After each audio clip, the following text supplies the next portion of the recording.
désormais, c'est l'or du 21e siècle, ces métaux rares, le lithium, tous les métaux qui servent à la fabrication de batteries électriques, à tel point que vous créez un observatoire français des ressources minérales pour les filières industrielles. On va dire l'OFREMI maintenant, hein, Christophe Poinceau. C'est incroyable ce renouveau et cet intérêt à nouveau pour notre sous-sol. Je partage tout à fait votre constat, mais il est important de rappeler d'où vient cet engouement soudain. C'est que effectivement, on est engagé dans une transition énergétique, dans une transition numérique aussi, il ne faut pas l'oublier. Et ces deux mondes sont des mondes qui sont avides en métaux, qui ont besoin de beaucoup de ressources minérales. Et donc, effectivement, ça devient un enjeu prioritaire que de réussir à sécuriser leur approvisionnement. C'est quoi votre objectif, votre feuille de route maintenant, votre feuille de mission sur les prochains mois ?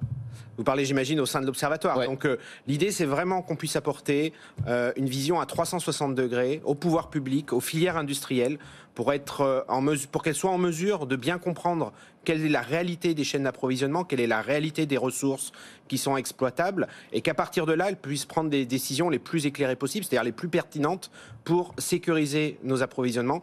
Et sécuriser nos approvisionnements, c'est en fait travailler à reconquérir notre souveraineté économique, qui est un point essentiel. Donc ça veut dire recartographier les sols pour savoir où sont placées en France ou en Europe les ressources minières ?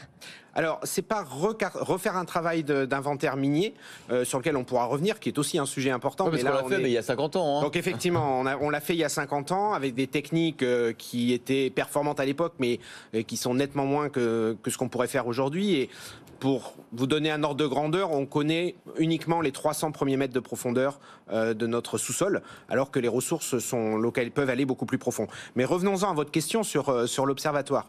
Donc l'observatoire, ça va pas tant être de rechercher des ressources minérales sur le sol français que d'être capable de connaître, d'écrire dans le détail l'ensemble des ressources qui sont aujourd'hui accessibles à l'échelle de la planète.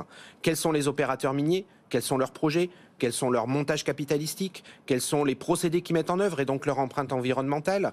De manière à ce que, connaissant parfaitement cet environnement, on puisse identifier où est-ce qu'on peut sécuriser des approvisionnements pour nos industries.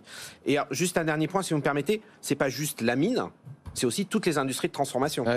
Et ça, c'est des industries, ça peut être des étapes multiples et qui sont en général tout le temps dans des pays différents.